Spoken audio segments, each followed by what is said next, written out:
Hello, everybody. It's Mari-Lyn Harris calling from I'm not calling. It's Mari-Lyn Harris here. I'm from Hard at Work, and I'm doing a podcast series called How to Create an Impactful Legacy in Your Business.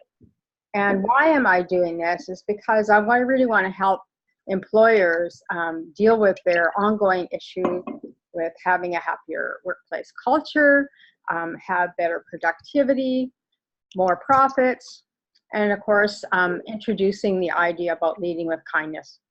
So today I have Olivier on the call with me today, and welcome, Olivier. Thank you. How are you doing today? I'm doing great. How about yourself?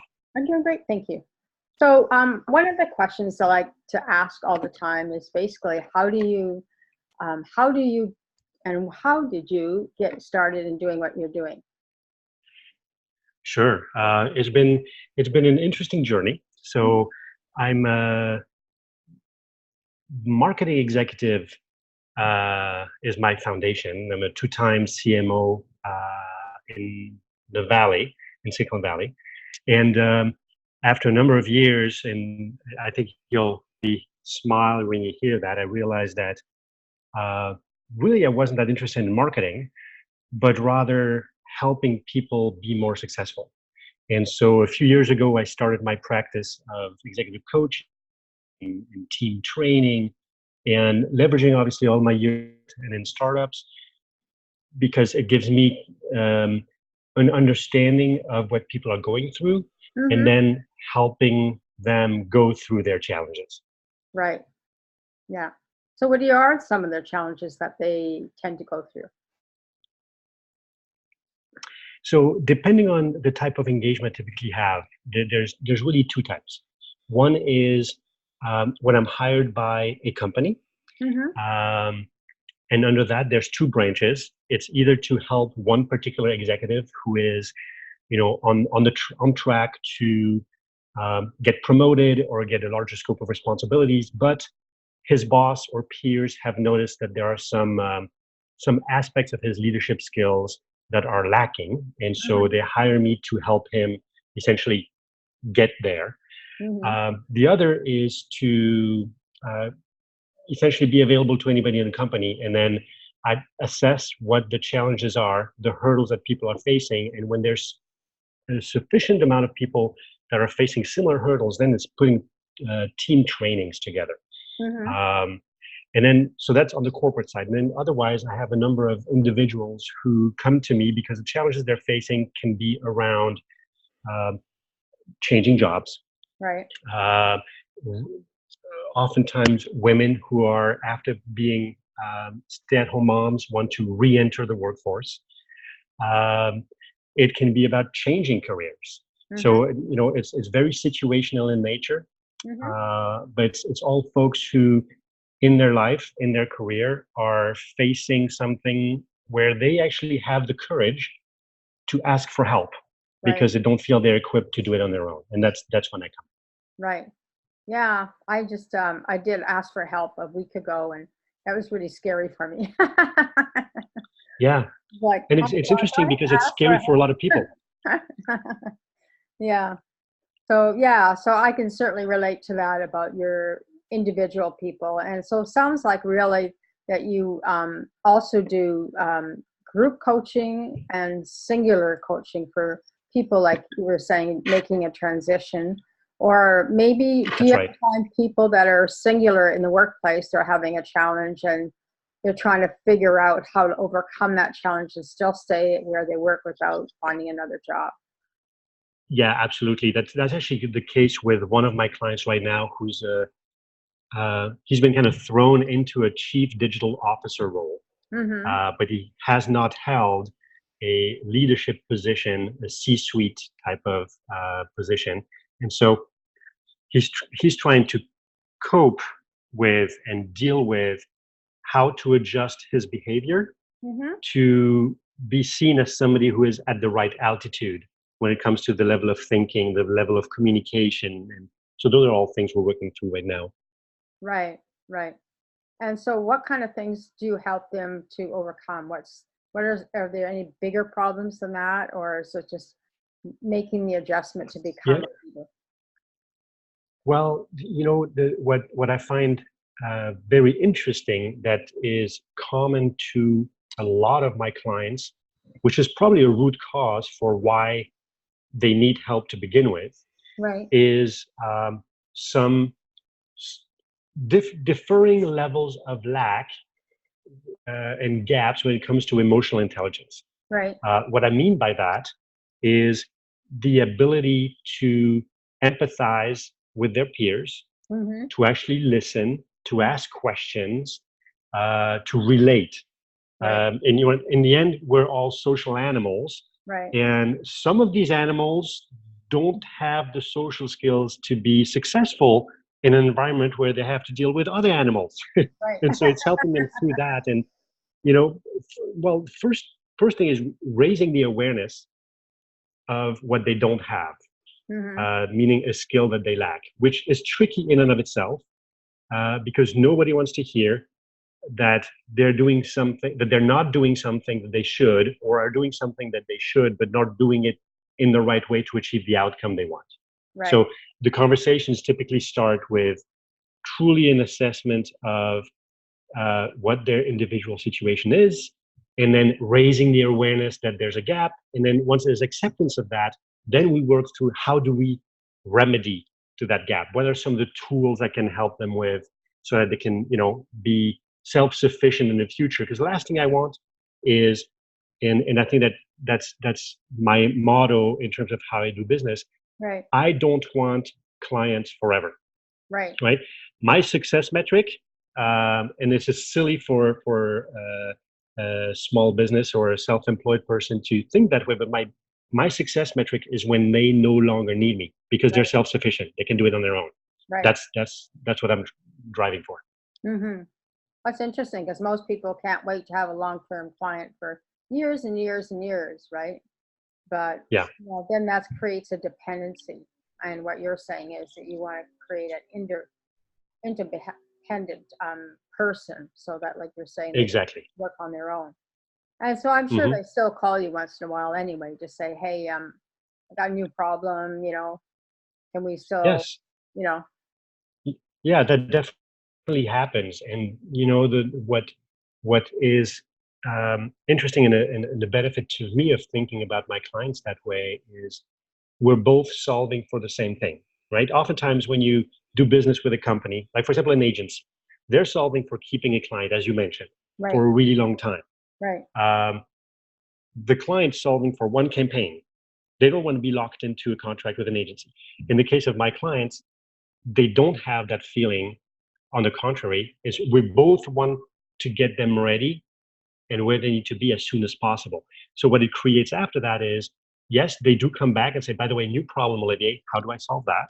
right, Or what they do, which is a compliment, and I'm sure you experience that in your business as well, is they refer people because I was helpful, I didn't gouge them financially, and they right, got the results. right. Yeah, because I think overall, most business owners just want to get the results, but sometimes we always run into situations that we don't know what to do, so we don't make a decision, and it doesn't really help the situation at all. So to have somebody that we can Yes. just call and bounce off an idea with, it makes a big difference. Mm-hmm. Yeah. Yeah, and So, that's also how I got the business coaching, because as small businesses, we wear lots of different hats. right. Some hats we're comfortable and familiar with, and Hmm. others not so much. Right. And for those where we're not comfortable, it's helpful to have a thought partner or somebody to bounce ideas off of and work through a problem together, as opposed to doing it on your own. Right. Right. Yeah. It's always better if you can have more people around you that can help you, but not really in your way, but yeah, just, Yes. as a guidepost, if you will. So can you share some of your Exactly. success stories that you've worked with people and what kind of things you've been able to help them get through? Yeah. Um, so one example is a woman who came from Europe, Hmm. and because her husband was relocated here, Hmm. and after not working for a number of years, she decided she wanted to re-enter the workforce, Okay. and didn't feel that, because now she's in the Silicon Valley, she Right. didn't feel that her background, her experience with consumer packaged goods companies was relevant to technology firms. So Mhm. we kind of reframed her experience to make it relevant. It was really more about helping her realize how good she was and how great her experience was and how applicable it is even to tech companies, even if she might have dealt with, a consumer packaged goods company previously. Right. Another example is I had an engagement with, so I'm not going to name the company just because everything I do is I know you confidential, do that. but it's a very well-known consumer-facing company, and if you've ever organized an event, you might have used them. Mhm. There was an executive there who was perceived to not be up to par Mhm. and risking losing her job. Mhm. And so we worked together, and uh, now she's considered one of the biggest assets of the company, and she's getting increased scope of responsibilities because we're able to, quote unquote, fix the problems that were Mhm. getting in the way of people recognizing her value. Right. Um, and now she's thriving, and it's always nice to then hear back from those clients, who even years later say, you know what, I can't believe where I'm at today, Right. because I would have never made it on my own, and it was so helpful to have the help. Right. Right. No, I totally get that. You know, and it's just somebody like you're saying, it's just being the guidepost, you know, talking to the Yeah. tree. I'm gonna go talk to the tree. My dad Hmm. used to say, I'm gonna go see a man about Yes. a horse, just because it was his way of saying, I knew where that was, but it was just his way to go think about, okay, how can I resolve this? And if I can't, who can I call? Yeah, kind of thing. Yeah. So, Hmm. yeah, it's just an old Well, I'll saying. give you another example that you might find interesting. So um, I worked uh, with Evite for a while. Mm-hmm. Across all levels of the organization. I was hired by the CEO to help him and his staff, but ended up being, you know, uh, available to the entire company. Mm-hmm. And what came out of that, and that's actually something I'm going to give you the link later. I actually created a white paper on that, a case study, which is something that a lot of companies have to deal with right now, some more successfully than others, is Mm-hmm. actually how to help um, coach and help millennials grow. Right. It's a theme nowadays where there's a little bit of a disconnect between the executives that are in place at the company, and then they're hiring these young, smart folks to join the ranks, but their behavior and their expectations are completely different Right. from the quote unquote older generation. Right. And that creates turmoil that's unnecessary. And so, since there are lots of millennials at Evite, I was able to kind of gather up some of the learnings from all the conversations and the coaching and the team training, and bubble up kind of the principles around how to be successful in helping the next line of executives Right. coming out of this millennial generation. Right. Yeah, I was talking about that with somebody else yesterday, and they were saying a lot of them. He said they don't want any help, and I says, well, the boomers don't really want any help either. So you Yeah, have this exactly. big gap, right? And who's going to take Hmm. the first step to forward to kind of mend that relationship or that understanding about each generation, right? Yes. Hmm. Yeah. So, Oliver, no, Olivier. Sorry, keep pronouncing it wrong. I'm sorry. It's Um, okay. so can you tell me who do you like to work with the most, and how can they reach out to you if they want to work with you? Well, the people, and so selfishly, whom I enjoy working with the most, are folks who are willing to recognize that they're not perfect and are interested in actually working on it.